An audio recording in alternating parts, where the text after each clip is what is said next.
this was caught by a reporter in the room, looking over the shoulder of another reporter, mainstream reporter, who apparently had already determined the headline before the hearing started. So little catch over the shoulder. Okay, so what did we discover is this. RFK Jr. faces grilling on anti-vaccine comments and animal mutilation at confirmation hearing. Trump live update. So look, this is they're preparing what is going to be happening, and this is the idea is that, like, obviously, you can represent a independent voice and be in there in the room and be like, I'm going to report on this honestly. You know who does that?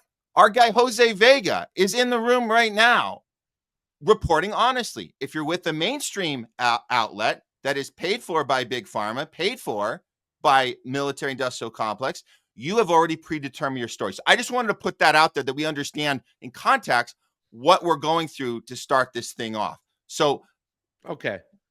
So can we go for it? You want me to give my opinion on that, or because I think really quick. This we should have done a segment here: surprised or not surprised, right? Right. Because I'm going to tell you, sneak peek, just leaking the information out there right now. I'm very surprised by both RFK and Tulsi their hearing today. I didn't think they would go that deep in the paint as far as appeasing the Congress, right? I've said this before. Sometimes when you win, you actually lose. Sometimes when you lose, you will actually win, and we'll get into that. But it is no surprise to me that the mainstream media was already planning what to say. And this could also be one of those situations where maybe she had a source that said that they were going to ask these particular questions. So, once again, this is not that big of a surprise to me to see the mainstream media do this, because also, too, that's why we're here, right? We understand that they are not, and they should be held just as accountable as our lawmakers or our potential lawmakers. Anybody who wants to run for office, they should be held accountable for their actions too as well. I didn't expect nuanced questions for, RFK, and I didn't expect nuanced questions for Tulsi Gabbard. Really, to tell you the truth, they're getting grilled by senators in there. They're getting grilled by lawmakers and the donors via donors to make sure that they do the job that they're supposed to do when they get in there. So they're not, we the people have no representation, and I don't think that's a surprise either. But that does not surprise me to see the mainstream media and any other type of media start to get ready to push their propaganda, to control the narrative. So yeah, not a surprise to me, Matt. It really was like, okay. Well, let's look at the first attack from yesterday, just so we, again, get a perspective of what we have going into. So this is where you're getting called a conspiracy theorist. Jamie, can you bring that one up? I got a real quick question for you. Are you a conspiracy theorist? That is a pejorative, Senator, that's applied to me, mainly to keep me from asking difficult questions of powerful interests. I was told that I was a conspiracy theorist. That label was applied to me because I said that the COVID vaccine, didn't prevent transmission and it wouldn't prevent infection, when the government was telling people, Americans, that it would. I was saying that because I was looking at the monkey studies in May of 2020. I was called a conspiracy. Now everybody admits it. I was called a conspiracy theorist because I said red dye caused cancer. And now FDA has acknowledged that and banned it. I was called a conspiracy theorist because I said fluoride lowered IQ. Last week, JAMA published a meta-review of 87 studies saying that there's a direct inverse correlation between IQ loss. All right, so I'm going to assume I could go on for about a week. So is there any one of them that you can say, you got me? That really was a conspiracy theory, or are you in a position to submit for the record? I think it'd just be helpful for every one of these narratives for you to submit that maybe for the record. These are just... Let's pause it there. So on the tweet, Alex Jones says that, boom, RFK Jr. just blew up the conspiracy theorist monkey, or the spell has been broken. And I just want to, I know, Craig, you're saying you're not thinking that this is anything of any sort of anything because RFK Jr. is later going to go on and say that he's all for Operation Warp Speed. Is that's the point you're making, right? You're Well, saying there's a little doesn't bit mean more to it. I think that we have to understand the context and where we're coming from, what the system is designed to do, right? We're in an age where now it's mainstream to talk about what Epstein did, right? It was released to flight logs. There once was a time where the conspiracy theory community, which is actually called truthers, right? The truther movement, were separate. It was taboo from what was going on. And then eventually it started bleeding on over to now everything is a psyop, right? It's gotten so crazy and out of hand. But when we're in these situations, when we understand what RFK is meant to do, because RFK goes, his denial essentially goes all the way up to the top. His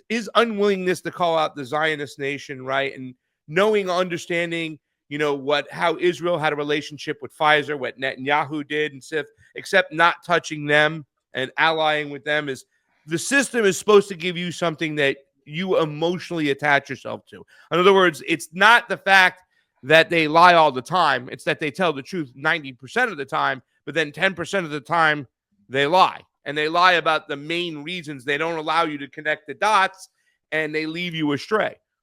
That is who RFK has become. That's who he is.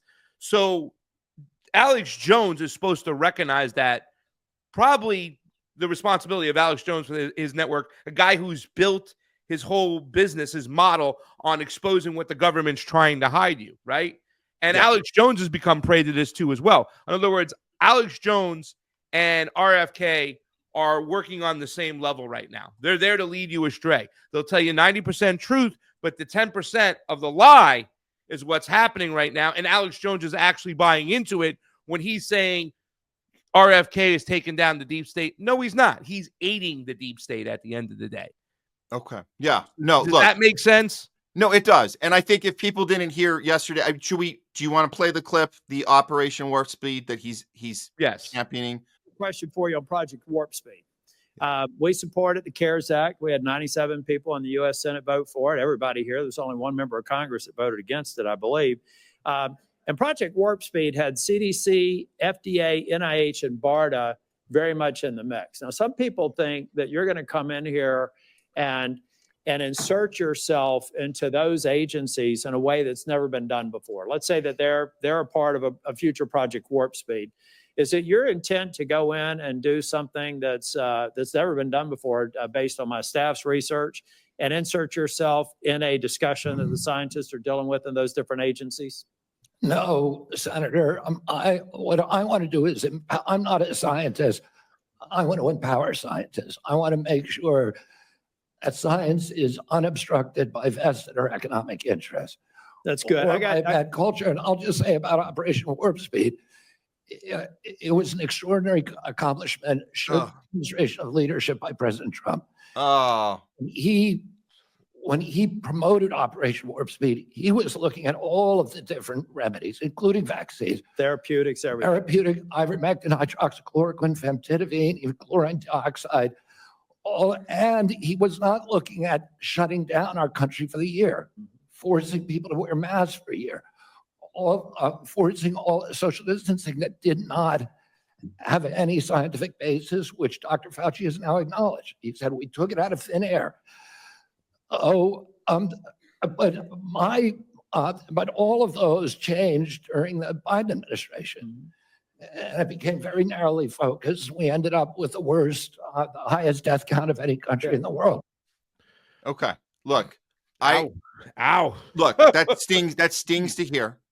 But the politics that are happening. So he's saying, I want to say that what Trump did was better than what Biden did because he had all these other things he was looking at. Biden didn't look at any of those things. So that's his justification why Operation Warp Speed was good, because other things were on the table too. Although we know personally that the other things were taken off the table. We know that he took hydroxychloroquine off the table deliberately. He told Dr. Zelenko, we know personally, we heard his brother tell the story about how that Frank Zelenko came on our show, told us that his brother was in the room with Trump. He said, I know this stuff works, but I can't do it because my team thinks it's a sure thing. I'm going to get my second win. My second term is a guarantee if Yeah. I get Operation Warp Speed going. So sorry about that. Can't do it. So we know that he did not actually let these other things happen. So when we hear RFK talk like that, I'm with you, Craig. It's infuriating to see him trying to elevate something that didn't actually do any of those things, and it hurt people. And but my question to you is, how would he present it differently and to get a different outcome that would allow him to get to the next step, which is to get this confirmation? How would you have presented it if you were coaching him? How would he present it differently to get closer to that goal? Well, if I'm being honest, I would never coach him to win to get the nomination, because to get the nomination, you have to lie and you have to appease the donors and the congressman. So I wouldn't be able to do that unless I was lying to myself to do it. And if I was lying to myself, I would instruct him to do exactly what he did. And, what Tulsi did today too, as well. That's what I think that's where we have our disagreements. Now, first of all, let's just digress for a second back to what he said over there, the accomplishment he used. And I know that's what hurt more than anything. But what he's doing now is damage control. And you've presented something that's great insight, what you talk about with Frank Zelenko, when he said right there that he pulled this stuff off the table. I mean, I was scratching my head when I believed that he was sincere when he let Dr. Richard Bright and Janet Woodcock sink his fucking executive order, right? I mean, they could just completely misrepresented it. They gave people hydroxychloroquine 10 days into having COVID when it's supposed to be used in a cocktail, a certain amount for early treatment, right? That's what the whole ivermectin and the hydroxychloroquine. And I was very perplexed when it happened. But that's when you have to also realize that it is not two parties, right? It's one party moving together with the appearance, playing kabuki theater to look different. So therefore, you're concentrated on, pointing the finger at people who think differently than you on the opposite side of the team, instead of looking up and understanding that it's one mechanism moving together. What RFK is doing here is damage control, right? He's trying to, appease the donors and appease the people that are in that room to get the job, you know what I'm saying? Rather than represent the Constitution and the people, which you're supposed to be representing. Like I said, in the beginning of the show, I'm very glad that as a journalist, political commentator, our job as the fourth estate, right, is to hold power accountable. So I don't have to worry about playing team sports anymore, especially when I recognize that it's just one team. And with that being said, what would be really more effective, Matt, that would represent the people? If RFK, if we had the RFK that wrote the book, The Real Dr. Anthony Fauci, the RFK who spoke at Defeat the Mandates, the RFK who said, no way would I agree to this vaccine schedule, the RFK who probably gave a thumbs up to the onesie, that RFK there, he would not get confirmed for that position. But guess what it would do? It would be way more effective for the people who believe in them, who put him there, and for society in this situation, because then he would expose even deeper, more, the people that are holding the same system in play. So in other words, if RFK and Tulsi Gabbard would stick to the people they once represented and not acted like frauds today and yesterday, it would be much more effective for the people, because they would even highlight even more the system that we already understand is not working. You know what I'm saying? Because then it would be somebody stepping up and just say, you just tanked that whole hearing. You're not going to get confirmed. Yeah, but I told the truth. And I spoke the truth. And I said these things before, and I mean by them. Because right now, the people who represented Tulsi before, and you're talking to somebody here, right? Tulsi came to my house, right? Into my studio, in my room, in the house where me and Fiorella lived. She opened up her campaign to us. We used to love the fact that she would have a press gaggle at every single event that she had, right? I mean, she would not hide.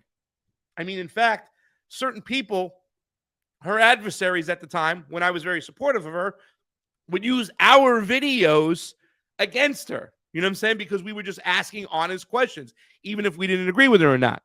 That Tulsi was not in the room today. It was not the same Tulsi that we had, it wasn't even like a slight deviation. It was a hard, let me capitulate to the ruling class, to the Congress, to the Senate. And here's the thing. Never, ever, and I don't want to hear the 4D chess theory, the 4D chess argument. Well, you got to get the job, but if you really want to get there and make change, never once has somebody capitulated, then got in the room and reversed roles? Because those same people that are confirming you are the same people that you need on your side to affect change. And if that's how they're acting then, they'll act like that then when you have a chance to make a change. It's never going to work.